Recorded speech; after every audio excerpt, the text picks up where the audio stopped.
Hello students, once again welcome to my YouTube channel Vigyan Har घर बने पाठशाला। एक बार फिर से आपका मेरे चैनल में बहुत बहुत स्वागत है। प्रिय बच्चों, हमने पिछले वीडियो में पढ़ा था कि किस प्रकार जो है हम घर में एक आसानी से हम सिंपल सी टॉर्च बना सकते हैं, किस प्रकार जो है बल्ब जलता है, किस प्रकार जो है बिजली का सेल कार्य करता है, ये हम सब पढ़ चुके हैं। अब पढ़ते हम विद्युत परिपथ में विद्युत स्विच का क्या कार्य होता है। चलिए विद्युत स्विच देख लेते हैं। अब घर में जो हमने टॉर्च बनाई थी उसको ऑन ऑफ करके विद्युत बल्ब को विद्युत सेल की नोक से हम स्पर्श कराते हैं अथवा हटाते हैं। ठीक है। अब एक साधारण सा स्विच लें। इसके उपयोग का सुविधाजनक उपयोग नहीं कर सकते हम एक विद्युत स्विच होता है। अब आपने देखोगे अपने घरों में आप स्विच ऑन करते हो तो बल्ब जल जाता है, जब स्विच ऑफ करते हो तो बल्ब बुझ जाता है, या आप टीवी ऑन करते हो स्विच दबाते हो तो वो जल जाता है। तो ये स्विच होता क्या है, ये कार्य कैसे करता है, इसका क्या फंक्शन होता है, आज हम इसको देखते हैं। चलिए आगे इसको देखते हैं। हम उदाहरण कर लेते हैं। हम क्या करेंगे, 2 ड्राइंग पिन, एक सेफ्टी पिन, 2 तार तथा थर्मोकोल या लकड़ी के बोर्ड को एक विद्युत स्विच को तैयार कर सकते हैं। ठीक है। अब सुरक्षा पिन की जो रिंग की एक ड्राइंग पिन लगाकर इसे थर्मोकोल शीट पर गाड़ सकते हैं, जैसा कि चित्र 12.8 में दिखाया हुआ है। देखिए 12.8 में देखिए ये हम साधारण स्विच बना सकते हैं। हमने क्या किया, एक थर्मोकोल का पेपर लिया हुआ है। ठीक है। इसमें हमने 2 ड्राइंग पिनें लिए, डाल दिए। ठीक है। और साथ में हमने एक सेफ्टी पिन ली है जिसको आप लगाते हैं, इसको बोलते हैं पता नहीं क्या बोलते हैं, बक्सुआ बोलते हैं आप, लेकिन ये जो पिन होती है ये सेफ्टी पिन है। आप इस तरह से इसको लगाएंगे, फिर ये आप एक जो नेगेटिव तार आ जाएगी, ये पॉजिटिव टर्मिनल की तार आ जाएगी। तो इस प्रकार हम एक स्विच का निर्माण कर सकते हैं। ये कार्य कैसे करेगा, ये भी हमने बल्ब के एक सिरे से जोड़ दिया आपके बैटरी के, और दूसरा भी हमने बैटरी के सिरे से जोड़ दिया। ठीक है। या इस सिरे को हम जोड़ दो आप बल्ब के साथ, इसको भी बल्ब के सिरे के साथ, और यहाँ नीचे से तार जोड़ दो आप कहाँ के साथ, एक बैटरी के पॉजिटिव सिरे के साथ इस तरह से, और एक नेगेटिव सिरे के साथ। तो जब आप इस पिन को यहाँ जोड़ेंगे तब बल्ब जल जाएगा, जब इसको हटाएंगे तो यह नहीं जलेगा, यानी ये बन गया आपका एक विद्युत स्विच। ठीक है बच्चों, इस प्रकार आप विद्युत स्विच को बना सकते हैं। तो इस कंडीशन में आप देख सकते हैं यहाँ पे चित्र 12.9 में देखिए, स्विच सहित विद्युत परिपथ। ये हमने विद्युत परिपथ बना दिया। हमने एक यहाँ पे नेगेटिव टर्मिनल पे लगा दिया बैटरी के, दूसरा हमने बल्ब के पॉजिटिव वाले हिस्से से, और जिसको हमने आगे बल्ब के बैटरी के पॉजिटिव हिस्से से लगा दिया। तो इस प्रकार जो हमने यह दोनों सिरे जोड़ दिए हैं, इसके साथ एक बल्ब के साथ। अब हम जैसे इस पिन को यहाँ टच करते हैं तो यह जल जाएगा। ठीक है। तो इस चित्र में क्या दिखाया हुआ है, इस चित्र में एक विद्युत परिपथ, यानी जिसमें पूरी एक बैटरी है, स्विच लगा हुआ है और बल्ब लगा हुआ है। यह कंप्लीट विद्युत परिपथ है, स्विच लगा हुआ विद्युत परिपथ है। और दूसरे सिरे में हम देख सकते हैं यहाँ ऑन स्थिति, जब हम इसको जोड़ते हैं तो ये है ऑन, इसमें स्विच ऑन है तो बल्ब जल जाएगा, ये स्विच ऑन की स्थिति है। जब इसको हटाएंगे इस तरफ को तो यह स्विच ऑफ की स्थिति हो जाएगी। तो इस प्रकार जो है बच्चों, ये आप समझे स्विच का कार्य क्या होता है। तो अब स्विच क्या होता है, देखिए ये मैंने आपको बता दिया कि जब इसको हटाते हैं तो यह स्विच ऑफ हो जाता है, जब इसको हम लगाते हैं तो स्विच ऑन हो जाएगा। ठीक है। तो विद्युत परिपथ के बीच के स्थान को पूरा करने के लिए जिस स्विच का उपयोग होता है, जिस युक्ति का उपयोग होता है, इसको हम विद्युत स्विच कहते हैं। तो विद्युत स्विच क्या हुआ, विद्युत स्विच एक सरल युक्ति है जो परिपथ को जोड़ या तोड़ सकती है। ठीक है। घरों में स्विच का उपयोग बल्ब को जलाने के लिए तथा अन्य युक्ति को चलाने के लिए, जैसे टीवी हो गया आपका, रेफ्रिजरेटर का स्विच हो गया, टीवी का स्विच हो गया आपका, पंखे का स्विच हो गया, आदि यंत्रों को चलाने के लिए इस्तेमाल किया जाता है। घरों में उपयोग होने वाले स्विच इसी सिद्धांत पर कार्य करते हैं। ठीक है। उनके डिजाइन थोड़े अलग होते हैं, बट तो कार्य इनका यही होता है।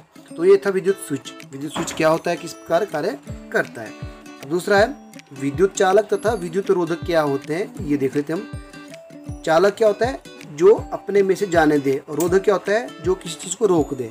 चलिए ये आप पिछली कक्षाओं में पढ़ चुके हैं। एक साधारण टॉर्च का आंतरिक स्ट्रक्चर देखिए यहाँ पे, एक ये सिंपल टॉर्च है और ये टॉर्च का आंतरिक स्ट्रक्चर बनाया हुआ है। ठीक है। ये नीचे वाला सीधा होता है जहाँ पे स्प्रिंग लगा होता है, आपने देखा होगा। इसके साथ बैटरी लगी होती है, बैटरी है तो बैटरी का नेगेटिव टर्मिनल यहाँ पर लगा होता है और पॉजिटिव टर्मिनल यहाँ लगा होता है। इसके ऊपर एक और बैटरी यानी लगाई जाती है। ठीक है। तो इसको हम जब लगाते हैं तो ये आपका एक बैटरी बन जाती है। अब बैटरी और सेल में क्या अंतर होता है, सेल एक होता है और बैटरी का मतलब जब 2 या 2 से अधिक हम सेल को इकट्ठे जोड़ते हैं तो बैटरी बन जाती है। यहाँ पे हमने 2 सेल जोड़े हैं, ठीक है, इनको बोलते हैं हम बैटरी, ठीक है। फिर हम क्या किए, यहाँ पे देखिए ये पॉजिटिव सिरा जो है कहाँ लगा हुआ है, बल्ब के नीचे वाले हिस्से से, और बाहर वाले हिस्से की जो तार है वो कहाँ लगी होती है, ये आपके स्विच के होते हुए, स्विच यहाँ पे और स्विच से होते हुए नेगेटिव सिरे तक जाती है। अब जैसे हम स्विच को ऑन करते हैं तो ये टच यहाँ हो जाती है, इसका मतलब बल्ब टॉर्च जल जाएगी। पीछे हटाते हैं तो ये तार यहाँ से हट जाती है, इसका मतलब टॉर्च बुझ जाती है। तो ये आपका टॉर्च का सिंपल सा आंतरिक स्ट्रक्चर है, इसको आप अच्छी तरह से देख सकते हैं, बना सकते हैं, और यह कार्य कैसे करता है ये भी मैंने आपको बता दिया। अब हम क्या कर सकते हैं, हम ये देख सकते हैं कि आपके विद्युत रोधक और विद्युत चालक क्या होते हैं, ठीक है। इसको भी हम एक एक्सपेरिमेंट से कर सकते हैं, ठीक है। चलिए एक्सपेरिमेंट देखते हैं। तो आप चित्र 12.12 में देखिए, ए में और बी में हमने क्या किया, ए में क्या किया, हमने एक विद्युत सेल ले लिया, ठीक है, एक नेगेटिव टर्मिनल से तार निकाली और पॉजिटिव टर्मिनल से तार निकाली जो कि हमने बल्ब के साथ अटैच कर दी, और दूसरी तार बाहर निकाल के हमने आगे ले गए। अब यहाँ पे क्या किया हमने, यहाँ पे कुछ नहीं जोड़ा हुआ है तो ये खाली छोड़ा हुआ, तो बल्ब जलेगा नहीं, क्योंकि इसमें स्विच नहीं है, यानी तारें नहीं जुड़ी हुई है, ठीक है। अब दूसरे चित्र में देखिए हमने क्या सेम चीज़ ली है, पर बीच में हमने क्या किया, एक लोहे की चाबी जोड़ दी है। इसका मतलब क्या हुआ, तो आप सोचो कि बल्ब जलेगा, बिल्कुल जल रहा है, दिख रहा है आपको बल्ब जलता हुआ, हाँ। तो इसका मतलब क्या है बच्चों, हमने स्विच यूज़ किया था पहले, अब यहाँ पे हमने चाबी यूज़ की। इसका मतलब ये हुआ कि यहाँ की जो बिजली की धारा आ रही है वो इस चाबी से होते हुए आगे को जा रही है, ठीक है। यहाँ से जो बिजली की धारा आ रही है वो उस चाबी से होते हुए आगे को जा रही है। इसका मतलब क्या हुआ कि जो लोहे की चाबी है ये क्या है, एक विद्युत चालक है, अपने में से विद्युत को जाने देती है, तो ये क्या हुआ, विद्युत चालक है। तो लोहा एक धातु है, धातु से बनी हुई चीज़ है, ठीक है, तो ये विद्युत चालक हुआ। अब हम क्या कर रहे हैं, हम एक और कर सकते हैं, इसकी जगह हम क्या कर सकते हैं, इसकी जगह हम एक इस चाबी को हटाएं और यहाँ पे हम प्लास्टिक लगा सकते हैं, एक रबड़ लगा सकते हैं। तो क्या देखेंगे हम, बल्ब जलेगा। अगर हम रबड़ लगाते हैं तो बल्ब नहीं जलेगा, क्यों, क्योंकि जो रबड़ जो है इस विद्युत धारा को अपने में से नहीं जाने देता, आगे को रोक लेता है पीछे ही, ठीक है। तो इस प्रकार ये रबड़ क्या एक अधातु है। तो ऐसे पदार्थ, अब हम इसकी परिभाषा पे आते हैं, विद्युत चालक और विद्युत कुचालक क्या होते हैं, रोधक।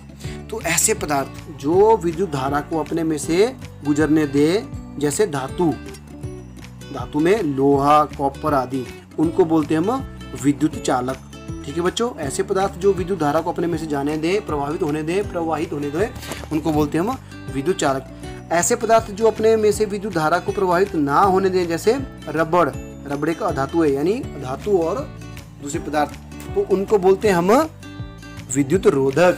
तो इस प्रकार जो है आपको दोनों पदार्थों की समझ आ गई, विद्युत रोधक क्या होते हैं और विद्युत चालक क्या होते हैं। ऐसे पदार्थ जो अपने में से विद्युत धारा को गुजरने दें उनको बोलते हैं विद्युत चालक, और ऐसे पदार्थ जो अपने में से विद्युत धारा को ना जाने दें उसको बोलते हैं विद्युत रोधक, ठीक है। अब इस एक्सपेरिमेंट को जो मैंने आपको बताया, हम सिक्के, कॉर्क, रबड़, कांच, चाबियाँ, प्रिंट, प्लास्टिक, जितनी भी आपकी घरों में चीज़ें दिखती हैं उन सबको यूज़ कर सकते हैं। आपको लग जाएगा पता कौन सा विद्युत चालक है, कौन सा विद्युत रोधक पदार्थ है, ठीक है।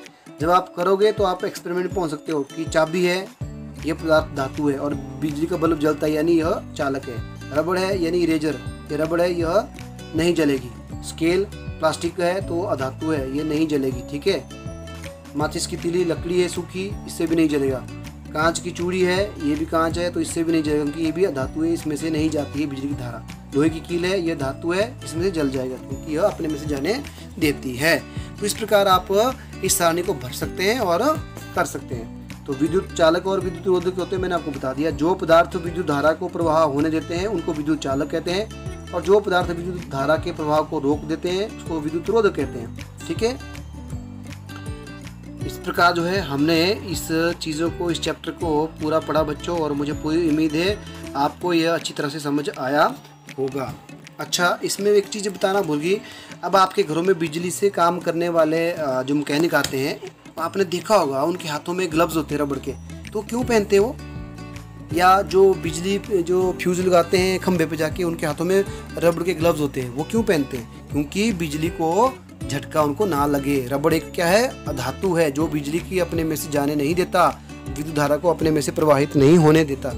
इसीलिए क्या करते हैं, जो विद्युत मैकेनिक हैं, बिजली के कार्य करने वाले मिस्त्री होते हैं, विद्युत उपकरणों से काम करने वाले मिस्त्री होते हैं, वह क्या करते हैं, रबड़ के ग्लव्स पहने, दस्ताने पहने रहते हैं। तो बच्चों इस प्रकार ये चैप्टर पूरा होता है। अब इसके प्रमुख शब्द देख लेते हैं। बल्ब, मैंने आपको बता दिया, बल्ब ऐसी युक्ति है जिसके ऊपर बाहरी कांच का आवरण होता है और बीच में 2 टर्मिनल होते हैं, नेगेटिव और पॉजिटिव, दोनों आपस में एक तार से, जिसे बोलते हैं तंतु से जुड़े हुए होते हैं। विद्युत चालक क्या होते हैं, वे पदार्थ जो अपने में से विद्युत धारा को प्रभावित होने देते हैं।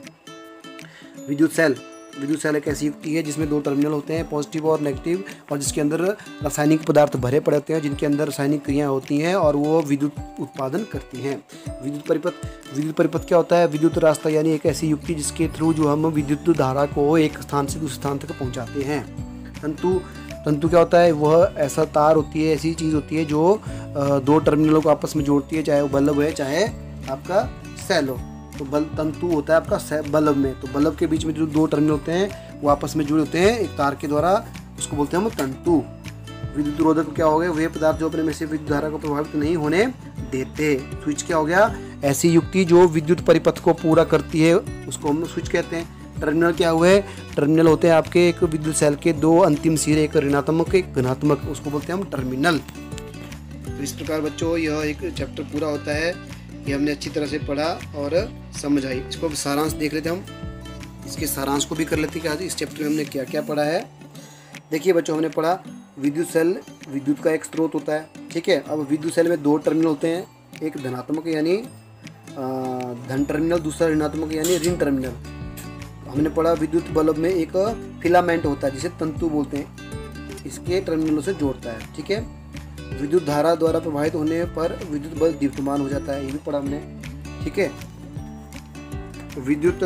जब बंद विद्युत परिपथ में विद्युत धारा विद्युत सेल से एक टर्मिनल से दूसरे टर्मिनल तक प्रभावित होती है।